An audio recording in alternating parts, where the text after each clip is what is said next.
सभी विद्यार्थियों का स्वागत है आपके अपने YouTube चैनल चंद्रेश अग्निहोत्री में। आज आप पढ़ने वाले हैं कवि रैदास का जीवन परिचय।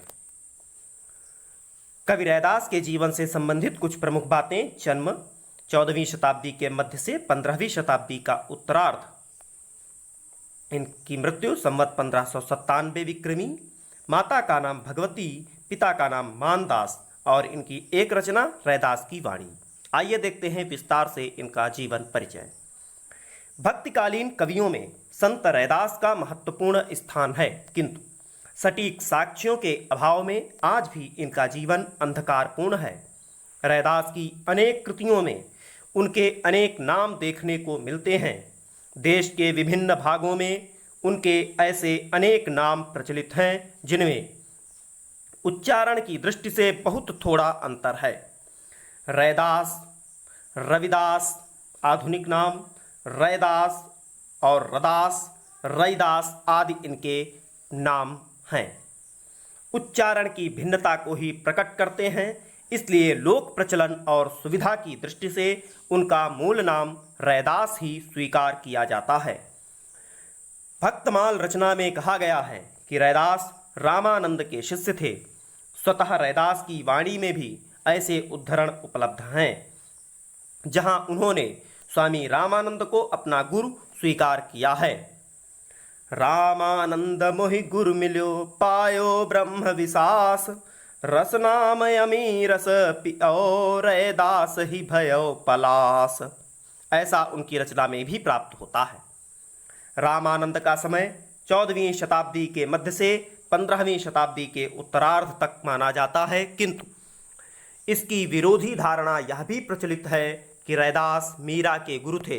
मीरा का समय 16वीं शताब्दी के मध्य से 17वीं शताब्दी के आरंभ तक माना गया है। प्रायः सभी विद्वानों की धारणा है कि रैदास कबीर के समकालीन थे। रैदास के माता पिता के बारे में प्रामाणिक रूप से कुछ कहना कठिन जान पड़ता है। जनश्रुतियों तथा सांप्रदायिक सूचनाओं के आधार पर कुछ निष्कर्ष निकाले गए हैं। भविष्य पुराण में रैदास के पिता का नाम मानदास बताया गया है। रैदास पुराण में रैदास की माता का नाम भगवती दिया गया है। रैदास का निर्वाण अर्थात मृत्यु। रैदास के निर्वाण की तिथि तथा स्थल के विषय में कोई प्रामाणिक सूचना नहीं मिलती।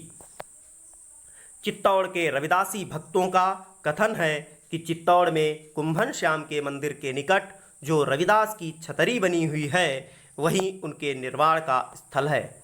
उस छतरी में रैदास जी के निर्वाण की स्मृति स्वरूप रैदास जी के चरण चिन्ह भी बने हुए हैं। रैदास रामायण के रचयिता ने लिखा है कि रैदास गंगा तट पर तपस्या करते हुए जीवन मुक्त हुए। दोनों ही विचारधारा वाले लोग रैदास का सदेह गुप्त होना मानते हैं। श्रद्धालु भक्त महापुरुषों का सदेह गुप्त होना ही मान सकते हैं, किंतु इस सदेह गुप्त होने से एक संशय उत्पन्न होता है। वस्तुतः रैदास के निर्वाण को किसी ने देखा नहीं और इसीलिए उनकी मृत्यु को श्रद्धापूर्वक संदेहगुप्त अथवा सदेहगुप्त कह दिया गया। वस्तुतः रैदास जी अचानक किसी स्थल पर अनायास स्वर्गवासी हो गए होंगे और भक्तों को ज्ञात नहीं हो सका होगा। इसीलिए उनके विषय में श्रद्धापूर्वक सदेहगुप्त होने की बात चल पड़ी। रैदास के मृत्यु स्थल का किसी को भी पता नहीं है। जहाँ तक रैदास की निर्वाण तिथि का प्रश्न है, रविदासी संप्रदाय तथा भक्तों में रैदास की निर्वाण तिथि चैत बदी चतुर्दशी मानी जाती है।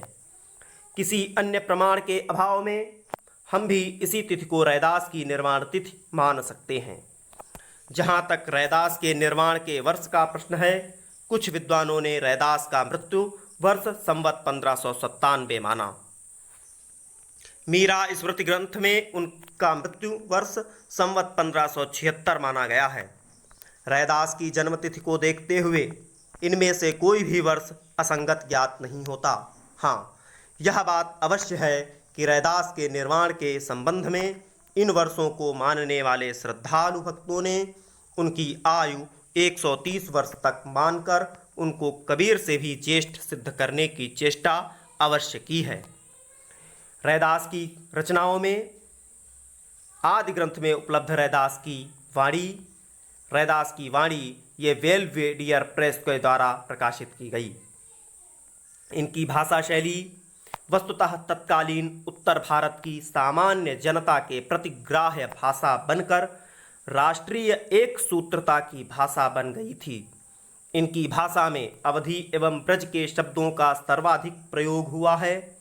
इनकी शैली भी प्रसाद गुण संपन्न और मुख्यतः अभिधात्मक ही रही है।